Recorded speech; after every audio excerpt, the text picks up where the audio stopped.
Out here in Texas, folks say every man's got a line he just won't cross.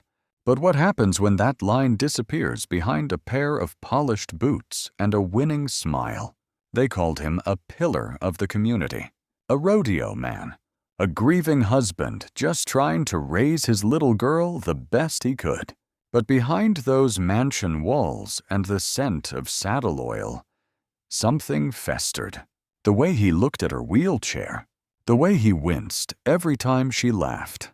And the dog, big, black Rottweiler, they said he rescued. But some rescue dogs ain't meant to save lives. They're trained to end 'em. No one believed a father could look at his daughter and see an obstacle. But the day that dog broke loose during practice, the way it paused, and what it did next, that's the part no one saw coming. What do you think pushes a man to that edge? And what saves a child when no one's watching? Drop your thoughts in the comments. I want to hear how you see this story. The Texas sky, a canvas of bruised twilight, stretched vast and indifferent over Rodeo Creek Ranch. Richard Harrison stood on the veranda, a titan cast in silhouette against the fading light. The empire he'd carved from grit and ambition sprawling before him. But his gaze, sharp as flint, held no solace, only a familiar, corrosive irritation as it drifted towards the distant silhouette of his 6-year-old daughter, Sophia, her small form confined to the gleam of her wheelchair near the stables. She was, in the meticulously curated ledger of Richard's existence, an entry that refused to align, a persistent, grating reminder of a perceived flaw in his lineage. The accident that had crippled her had also, in his mind, indelibly stained the Harrison name, a mark of imperfection he found increasingly intolerable. His voice, when he called out, was a lash. "Sophia's, get away from those kennels. How many times do I have to tell you that animal is not a plaything?" Sophia, who navigated her world with a spirit far more agile than her limbs, started, her head turning towards the house. Even from a distance, the innocent brightness of her face seemed to falter under the acid of his tone. She had been near Buddy's enclosure, though not daring to go too close under her father's ever-watchful eye. Her visits were stolen moments, whispered secrets. Richard's displeasure was a constant, oppressive cloud in Sophia's small universe. He was a man of harsh pronouncements and even harsher judgments. Particularly where she was concerned, her disability was an affront to his vision of strength. Her quiet fascination with Buddy a source of particular, inexplicable ire. "That beast is dangerous, not sad," he'd bellowed just days before, his face a mask of fury when he'd found her humming softly near the Rottweiler's pen. "You will stay away from it, or you'll understand the meaning of discipline. Wheelchair or no wheelchair." The words, like stones, had bruised her tender heart. Yet, Sophia, in the sanctuary of her innocent soul, held fast to her belief. Buddy, the formidable Rottweiler, whose reputation sent shivers down the spines of seasoned ranch hands, was, to her, simply a creature drowning in a sea of loneliness. So, when her father's gaze was elsewhere, she would make her quiet pilgrimages, a contraband cookie clutched in her hand. "This is just for you, Buddy," she'd murmur, her voice a thread of silk. "Because Daddy doesn't understand. You're not bad. You're just quiet on the inside. Like me sometimes." Laura, watching from the shadows of the dining room, felt the familiar ache of helplessness.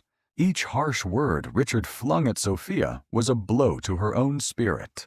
The man she had married, or perhaps the man she had believed him to be, had long since been consumed by a chilling ambition that left no room for tenderness, especially towards the child who mirrored his own eyes, but not his ruthless strength. His cruelty was not always overt to outsiders, but within the family, it was a suffocating, ever-present miasma. Her anxiety, a low, simmering fire for months, had begun to burn hotter with the arrival of Jed Stone. Stone, A man whose eyes were as cold and flat as river pebbles had been introduced by Richard as a specialist trainer for ranch security. But Laura had heard the whispers, seen the way other trainers avoided him, the faint, acrid scent of something unsavory that clung to his reputation. Richard's meetings with Jed were frequent, conducted in low tones in his study or in remote parts of the ranch, far from curious eyes. When Laura had tentatively questioned the necessity of such a man, Richard had cut her off, his voice dangerously soft. Rodeo Creek has assets to protect. Laura, Jed Stone understands how to ensure that protection. It's not your concern. But it was her concern.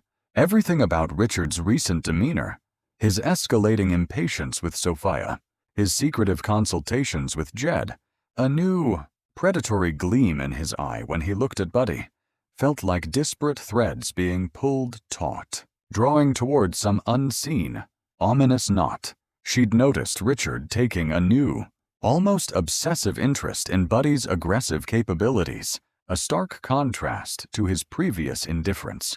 He'd make comments about the Rottweiler's untapped potential, his necessary ferocity, the sounds from the far paddocks, where Jed now spent most of his days with Buddy, had changed too. The usual barks and yelps of training had been replaced by something sharper, more violent, punctuated by Jed's guttural commands that carried on the wind, making Laura flinch. Sophia, too, was attuned to the shift. Buddy sounds different. "Mommy," she'd whispered one evening, her small face pale as she listened to a volley of aggressive snarling from the distance. "He sounds like he's hurting, but not on his skin." Inside, Laura began to watch, to listen, a silent archivist of her own mounting dread. She saw Richard, on several occasions, explicitly forbid Sophia from even approaching the pathway that led to the kennels. "That dog is being conditioned for serious work," he'd stated, his voice leaving no room for argument. "He's not a pet for a crippled girl to coddle. Your sentimentality is a liability. Sophia, learn to be stronger." The words, "crippled girl," were delivered with a casual brutality that stole Laura's breath. One afternoon, drawn by an uneasy quiet, Laura found Sophia near the edge of the forbidden path. Her small shoulders slumped. She wasn't trying to reach Buddy, merely looking in the direction of his kennels, her expression one of profound wistfulness. "Daddy says Buddy is just a tool," Sophia said, her voice small and tremulous. "But tools don't get sad, do they, Mommy? And Buddy is so very sad when Daddy is near. He growls, but it's a scared growl, not a mean one." She looked up at Laura, her blue eyes clouded with a precocious understanding. "I think Buddy's like me.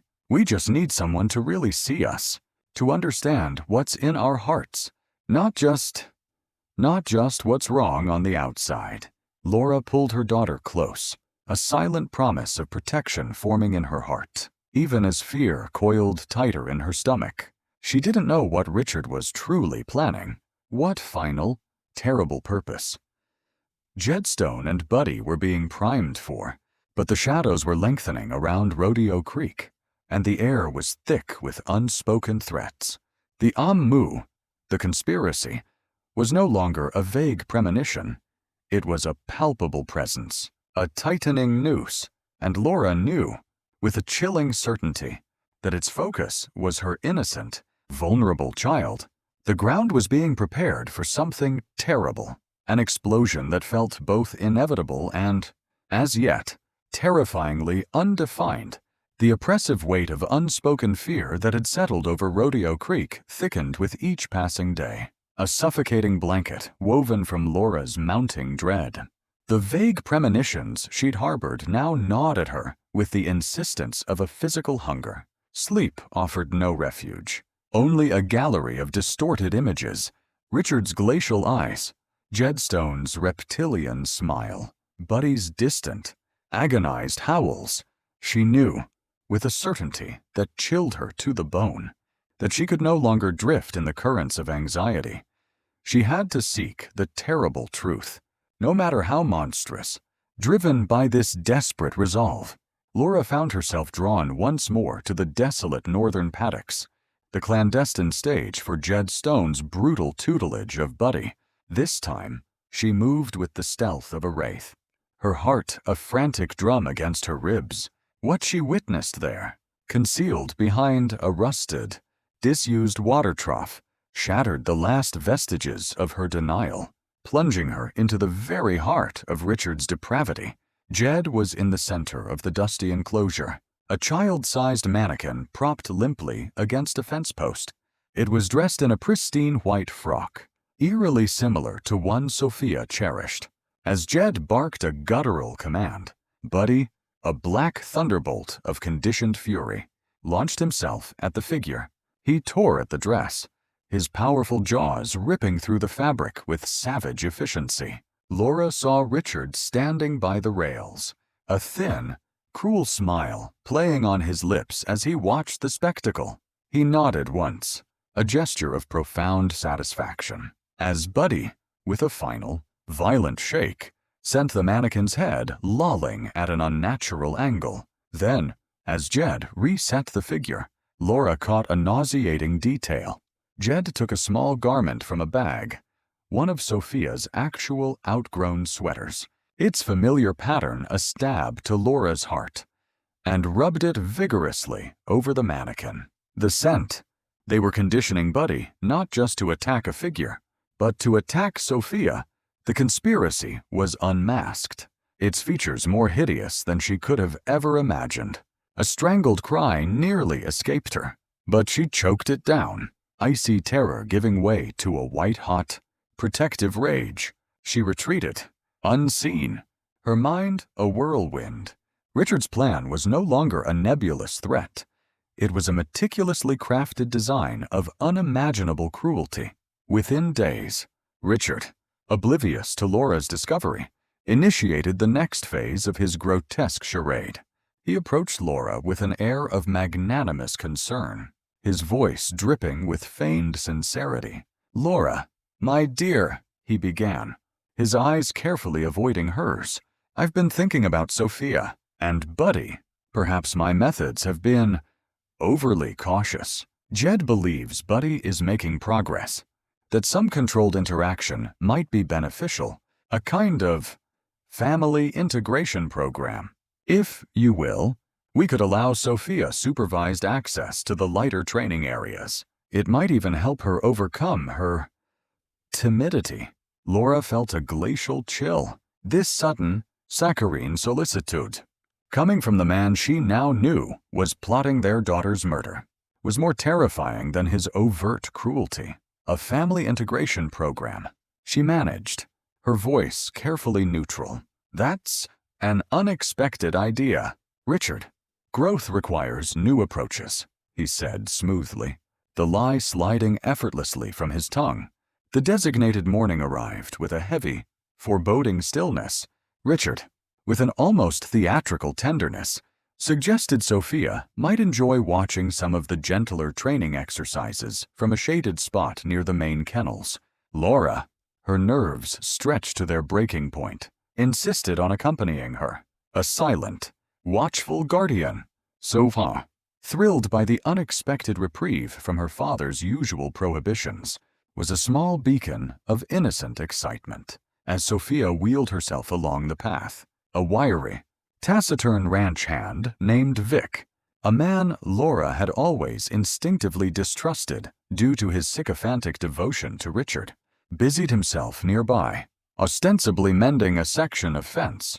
Laura's attention was momentarily diverted by Richard engaging her in a deliberately mundane conversation about ranch finances. In that brief window, Vic, with a furtive glance towards the main house, bent low over Sophia's wheelchair. A few moments later, as Sophia maneuvered around a small rise, a sickening lurch, a grating metallic screech, and she was tumbling, crying out as her wheelchair tipped, spilling her onto the hard-packed earth perilously close to Buddy's main run. Laura screamed, rushing forward, but Richard's hand shot out, gripping her arm like a vice. "Stay calm, Laura. Let's see how things unfold." His voice was utterly devoid of emotion. From the second-floor balcony of the ranch house, Laura saw Richard make a curt, almost imperceptible signal. Below, Vic, his face impassive, reached for the heavy bolt on Buddy's kennel. The lock slid back with a heavy clang. Buddy exploded from the kennel, a black projectile of raw power, his barks deafening. He charged directly towards the fallen, weeping child. Laura's world dissolved into a roaring vortex of terror. But then, the unthinkable happened. Mere feet from Sophia, Buddy skidded to a halt. The savage barking died in his throat, replaced by a low, confused whine. He saw Sophia, small and helpless, her face streaked with tears and dust, her body trembling. The conditioned rage seemed to drain from him. He crept forward, no longer a weapon, but a creature of deep, mournful empathy. He nudged her gently with his massive head, then began to lick the tears from her outstretched hand, his tail giving a hesitant, uncertain thump against the ground.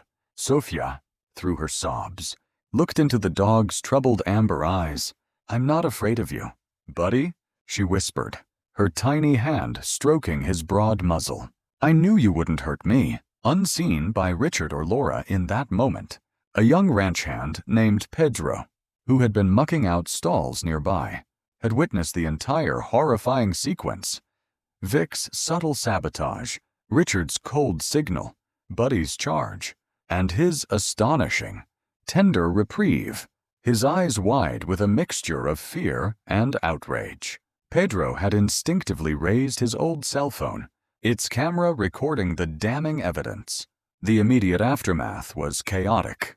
Richard, his face a mask of thunderous disbelief, quickly descended, barking orders for Vic to secure Buddy, his feigned concern for Sophia a transparently false performance. Laura, released from Richard's grip, rushed to her daughter, her relief so profound it was physically painful. Sophia, though shaken and bruised, was miraculously unharmed. Clinging to Laura, her earlier fear now a bewildered tremor. In the days that followed, Sophia was quieter, her eyes holding a new, shadowed knowing. Laura, armed with the terrible certainty of what she'd witnessed at the mannequin training, and now this staged accident, knew she had to act decisively.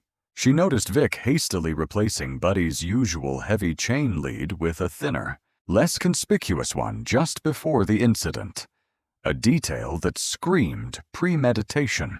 She advised Sophia, with a heavy heart, to avoid Buddy's area altogether, a directive that pained the child, but which she accepted with a solemn nod. Laura then made a clandestine call to an old family friend, Sheriff Ramon Martinez, her voice low and urgent. Meanwhile, Pedro, his conscience warring with his fear of losing his job, found an unexpected ally in Sophia. He hesitantly showed her the video. Seeing the raw footage of her father's treachery, Sophia's fear began to crystallize into a steely resolve that mirrored her mother's.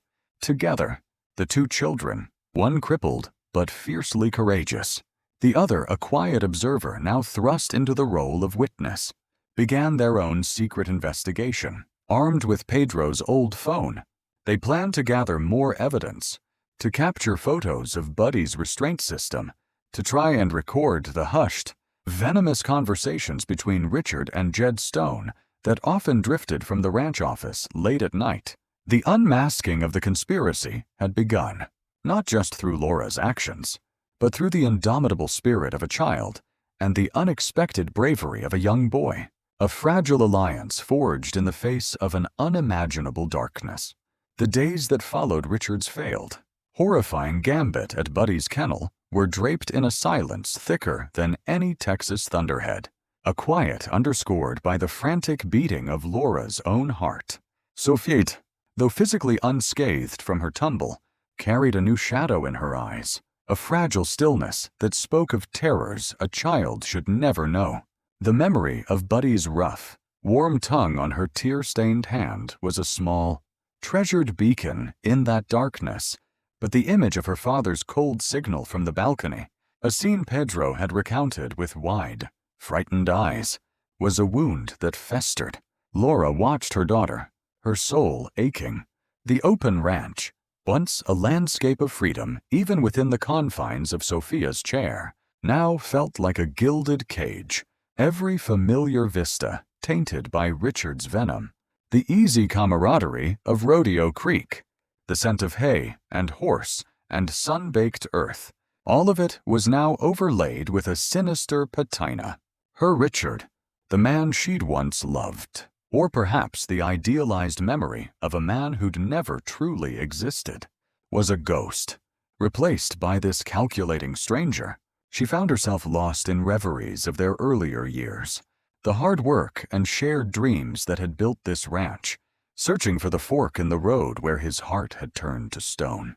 Had the ambition always been there, a coiled serpent waiting to strike, or had some loss, some unvoiced bitterness, nurtured it to this monstrous fruition? Meanwhile, the small, brave alliance between Sophia and Pedro solidified, born of shared witness and a fierce, unspoken loyalty. One afternoon, while ostensibly playing near the old tack room where her wheelchair had been stored after the accident, Sophia's small hand, searching for a dropped ribbon in a pile of loose straw, brushed against something cold and metallic. It was a heavy-duty wrench, not a tool commonly left lying about. A faint, greasy residue clung to it, and a small, bright scratch on its jaw seemed to mock her. Pedro, ever watchful, his young face set in lines of premature gravity, recognized it instantly. He'd seen Vic, Richard's silent, ever-present shadow, using a similar wrench near Sophia's chair just before she fell. With trembling fingers, Pedro used his old cell phone, its lens smudged but functional, to document the tool, the greasy marks on the wheelchair's axle bolts, the scuffed paint where it had clearly been tampered with. Each click of the camera was a small act of defiance. Their clandestine efforts were spurred by a chilling snippet of conversation Pedro had managed to record, his phone hidden in a bucket while he pretended to sweep near the ranch office. Richard's voice, low and devoid of inflection, drifted through the crackle of the recording. A gentle push is all it would take. Jeet, at precisely the right moment. Buddy making a racket. A child's unfortunate stumble. Who would ever question it? It has to look like a tragedy, not a transaction. Jed's answering murmur was indistinct, but Richard's cold calculation hung heavy in the air. We have to get more. Pedro, Sophia had whispered later, her small face alight with a desperate resolve as they reviewed the grainy photos and listened to the muffled recording in the hushed sanctuary of the old hayloft. The grown-ups, they won't believe us without real, solid proof. They'll just say we're children, that we imagined it. Her wisdom was a heavy cloak on her small shoulders. Laura, meanwhile, pursued her own agonizing path. She arranged a meeting with Sheriff Ramon Martinez in the relative anonymity of the Bluebonnet Cafe, a small, sun-baked establishment on the edge of the county line. Ray Martinez was an old friend, a man whose weathered face and steady gaze had always been a comfort. They'd shared youthful dreams and disappointments long before life had led them down such divergent roads. "Laura," he said, his voice gentle as he stirred sugar into his coffee. The clink of the spoon unnaturally loud in the charged silence. "It's been too long. But your voice on the phone. I haven't heard that kind of trouble in it since, well, since your daddy's prize bull went missing the night before the state fair." He offered a small, sad smile, a flicker of the easier days. Laura recounted everything, her voice low and trembling at first, then strengthening with the conviction of her terror. Richard's chilling detachment, the meetings with Jed Stone, the mannequin dressed in Sophia's clothes, the orchestrated accident, Buddy's astonishing restraint. Ray listened, his gaze never leaving hers, his expression growing increasingly grave. When she finished, he let out a slow breath. "Richard Harrison," he murmured, shaking his head. "I've known him to be a hard man, Laura, ambitious to a fault, but this is a darkness I wouldn't have reckoned with. He leaned forward. What you're telling me, it's enough to turn a man's stomach. But to make it stand up in front of a judge, we need more. Laura, something undeniable. Something that ties Richard directly to a clear intent to harm Moo, beyond what could be argued away as unfortunate circumstance or a parent's misguided discipline. He spoke of legalities, of burdens of proof, his words sensible, professional, yet Laura felt a sliver of despair. The system needed its pound of flesh in evidence, while her daughter lived under a gathering storm. Pedro and Sofia, driven by their own fierce urgency, redoubled their efforts. They documented the frayed end of Buddy's heavy chain, a section near the clasp that looked suspiciously thinner, as if it had been partially filed or cut to ensure a quick break under stress. They photographed the gouges on the wheelchair's tires, evidence of its violent collapse, and late one evening, huddled in the prickly darkness beneath the ranch office window, Pedro's phone captured the jackpot. Richard's voice, tight with anger, directed at Jed. Damn dog was supposed to be a weapon, not a bloody nursemaid. The next time, there will be no mistakes. Jed, you understand me? No mistakes. We proceed as planned. Rodeo or no rodeo. Sooner, if possible. The sooner came with an unnerving swiftness, just as Laura felt a flicker of hope. Having amassed this new evidence to present to Martinez, word reached her that the sheriff had been unexpectedly summoned to the state capitol on urgent county business. He'd be gone for several days. Despair washed over Laura, cold and debilitating. The window of opportunity felt like it was slamming shut. But Sofia, when Laura shared the news, her voice choked with frustration, exhibited a startling strength. Her small chin set with determination. We can't wait. Mommy, she said, her voice clear and surprisingly firm. Buddy needs us. Richard, he'll do something to Buddy for not doing what he wanted. And then he'll try again with me. If it's not today, if we don't stop him now, it'll be too late. Her words were a chilling prophecy. That very evening, as a furious, unseasonal thunderstorm unleashed its fury upon Rodeo Creek, the rain hammering against the windows like angry fists, Laura overheard Richard in the hallway, his voice a venomous hiss into his phone, undoubtedly to Jed. The storm's perfect cover. That investor, Montgomery, he's sniffing around, asking too many damn questions about expenditures. I want this settled. Jed, tonight, bring the dog to the south paddock. No more delays. No more failures. The rodeo, his original, more public stage, was being abandoned for a swifter, more brutal resolution under the cloak of the raging storm.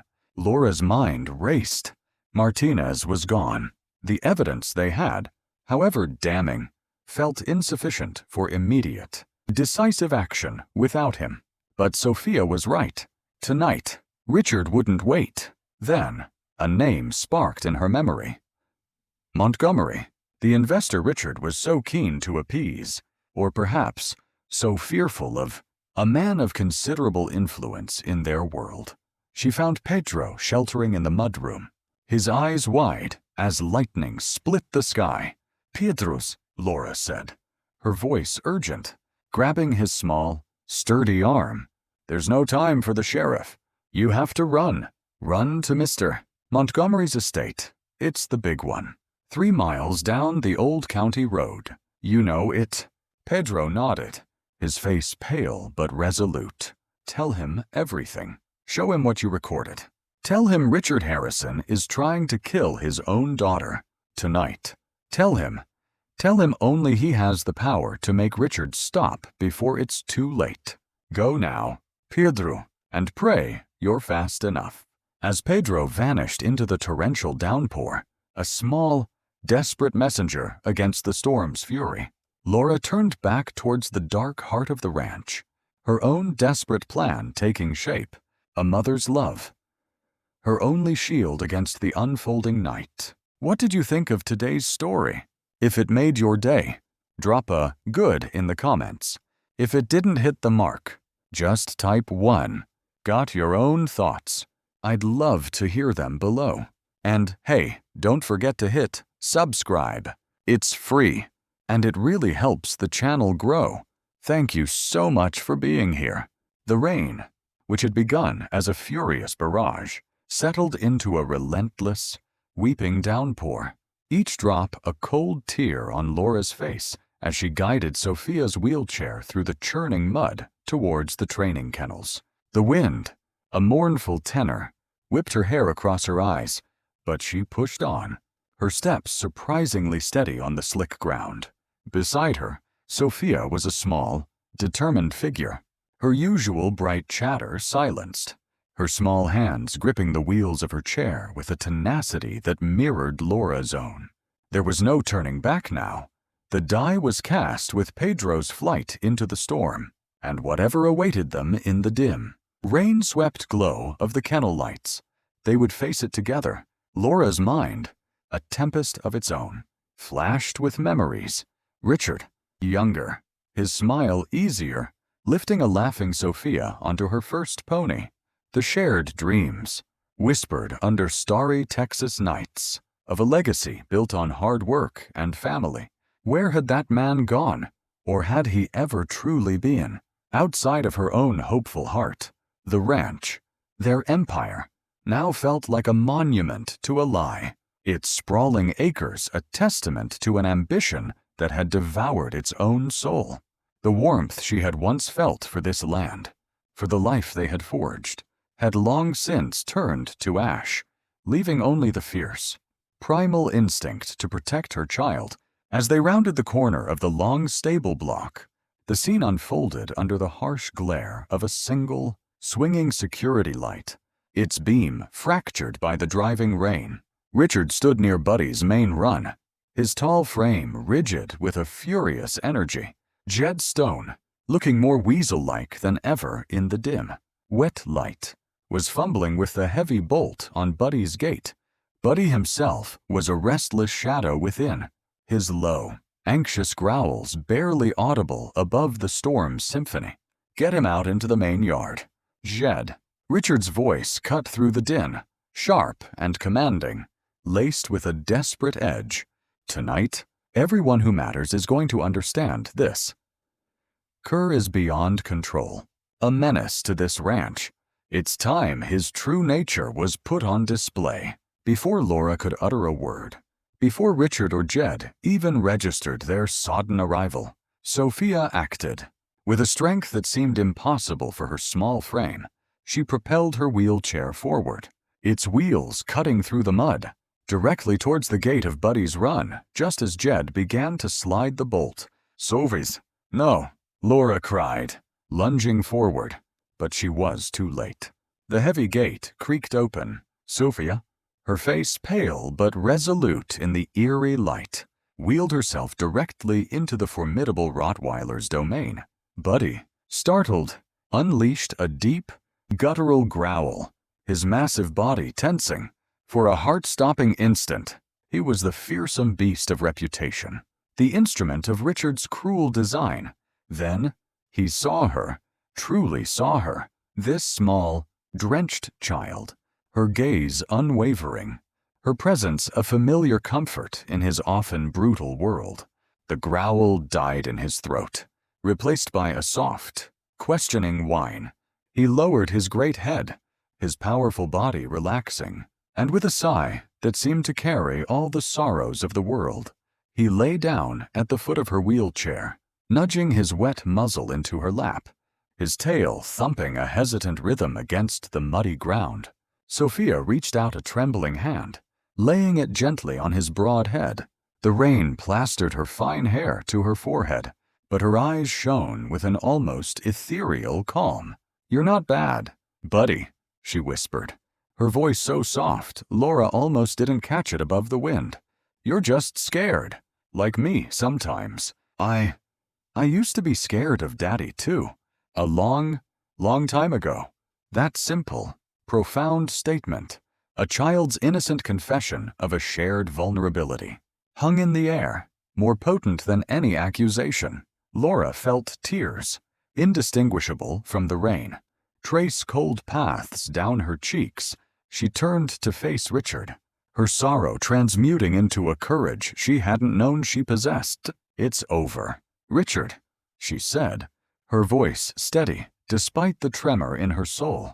"Everything you've done, everything you've plotted, it's all clear now. Sheriff Martinez knows. He has evidence. How could you plot to harm your own child, your own flesh and blood, all for the sake of your damned reputation, your twisted pride?" Richard's face, illuminated by a sudden flash of lightning, was a mask of contorted fury, the carefully constructed facade of the benevolent patriarch, the successful rancher, shattered, revealing the ugliness beneath.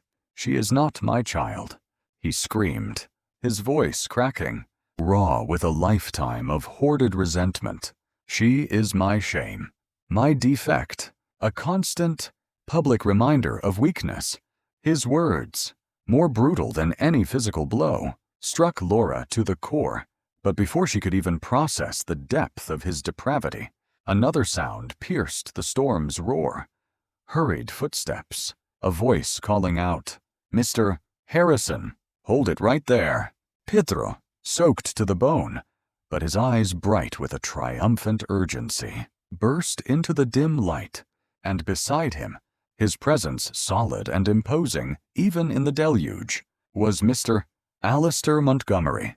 The older man, his face grim, held up Pedro's cell phone, its screen glowing faintly, displaying an image Laura couldn't quite make out but knew, instinctively, was damning. Montgomery's voice, when he spoke, was cold as the January wind. "Richard," he said, his gaze unwavering, "I've seen and heard enough on this device to curdle a man's blood.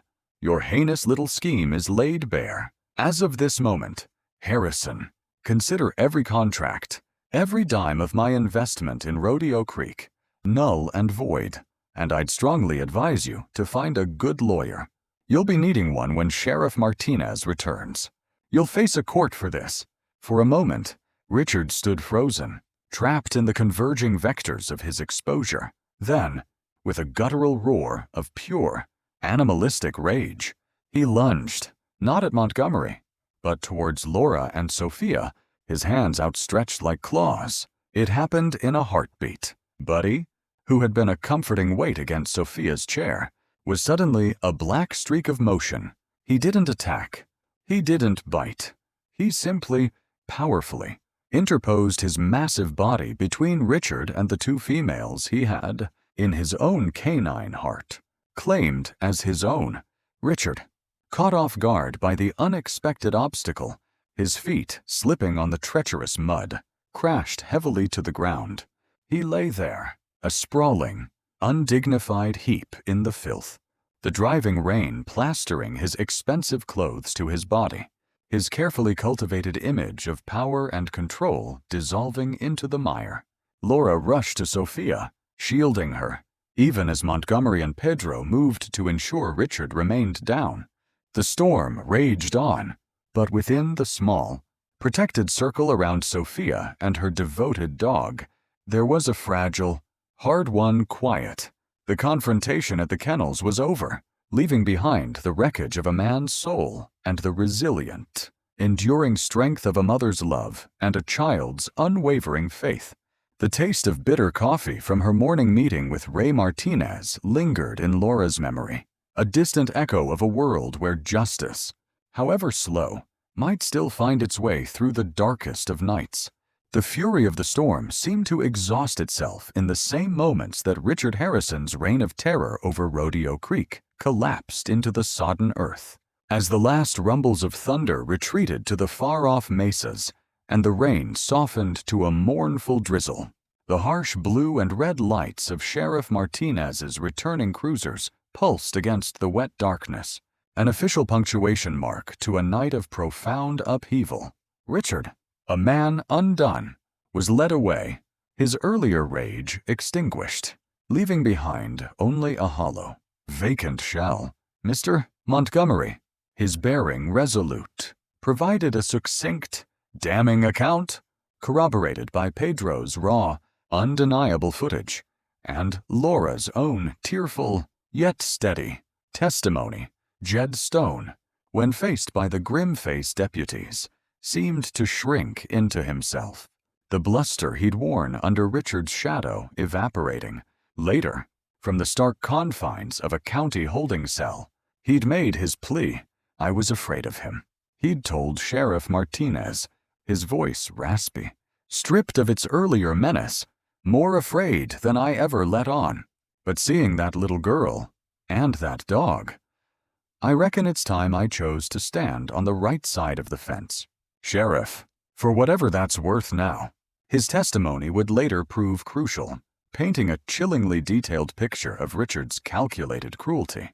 In the quiet, gray dawn that followed, Rodeo Creek felt like a land holding its breath, waiting. The air, washed clean by the storm, carried the scent of damp earth and bruised mesquite, but also, faintly, the nascent perfume of possibility.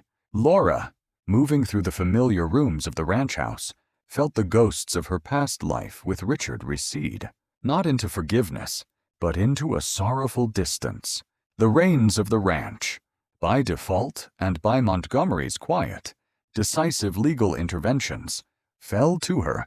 The weight of it, the sheer scale of the operation, felt daunting, yet beneath the exhaustion and the grief, a flicker of something long dormant began to stir. A sense of purpose, her own. It was Alistair Montgomery, a few weeks later, who gave that purpose a name. He sat with Laura on the wide veranda, the late afternoon sun painting the distant hills in hues of rose and amber. He was a man of the West, his pragmatism tempered by an unexpected wellspring of vision. Laura, he'd said, his voice gentle but firm, this ranch has seen too much darkness. It needs a new story, a new heart. Richard built it on pride and ambition. You have the chance to rebuild it on something far stronger. He paused, his gaze sweeping over the vast, beautiful land. I've been thinking, animal therapy, a place where creatures like Buddy and children like Sophia can find common ground, can heal each other. We could call it Hope Ranch. The name resonated deep within Laura, like a chord finally struck true. Hope Ranch. It felt like a benediction. The path ahead would be arduous. She knew there would be legal battles, financial restructuring, the slow, painful process of untangling Richard's toxic legacy, but for the first time in what felt like a lifetime. The future didn't seem like a looming threat, but a landscape waiting to be cultivated with care.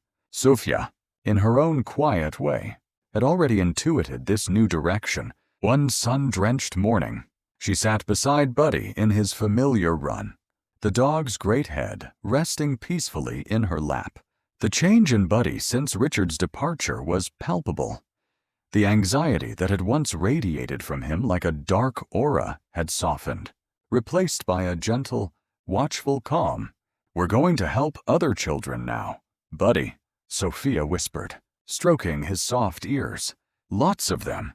Just like you helped me understand that being scared doesn't mean you're bad. We'll show them. Pedro, too, found his place in this nascent vision of Hope Ranch. Laura, recognizing the quiet strength and unwavering loyalty of the boy who had risked so much, officially offered him the position of assistant trainer, along with a small cottage on the ranch grounds. The young man, who had known so little stability, so little kindness, simply nodded, his throat too tight for words. Later, he'd confess to Laura, his voice thick with emotion. Ma'am, Mrs. Harrison, this is the first time in my whole life I feel like I got a real family, a real home. Laura had simply taken his calloused hand in hers, a silent acknowledgement of the new bonds being forged from the wreckage of the old. And so, Hope Ranch began to breathe. Slowly, thoughtfully, the infrastructure of Richard's ambition was dismantled and repurposed. The stark training pens were softened with shaded areas and gentle sensory trails.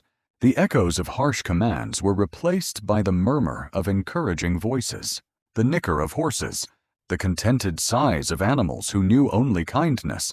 Children began to arrive. From nearby towns and distant cities, children with their own unique challenges, their own silent burdens, they came, tentative and uncertain, into this sanctuary where a massive Rottweiler, once groomed to be a symbol of fear, now stood as an emblem of unwavering, gentle hope.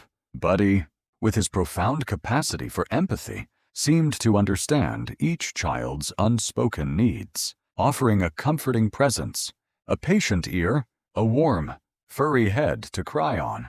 Sophia, in this new world, blossomed. The quiet, introspective child found her voice.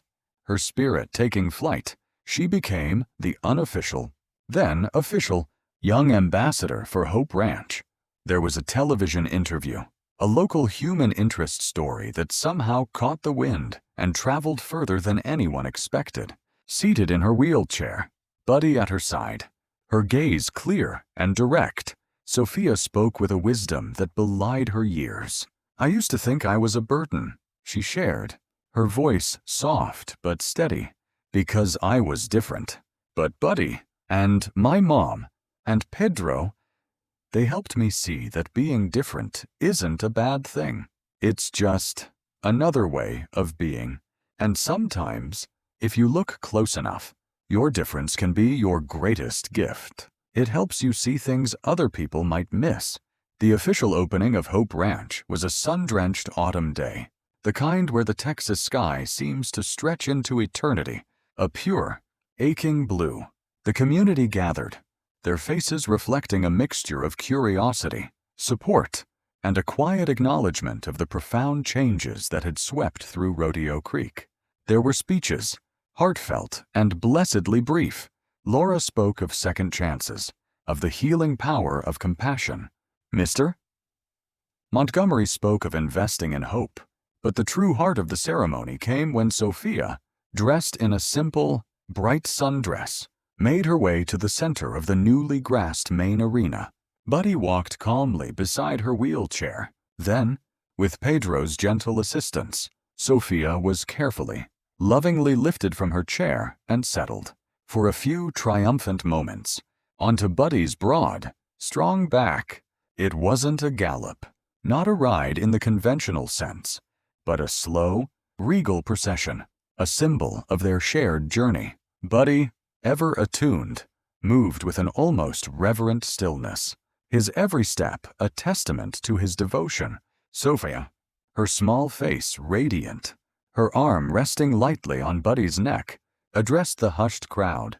They used to whisper that this little girl, the one in the wheelchair, would never truly walk, never truly run with the other children, she said, her voice ringing with a clear, sweet confidence. But today, she paused, a brilliant smile illuminating her features. Today, with Buddy, I fly.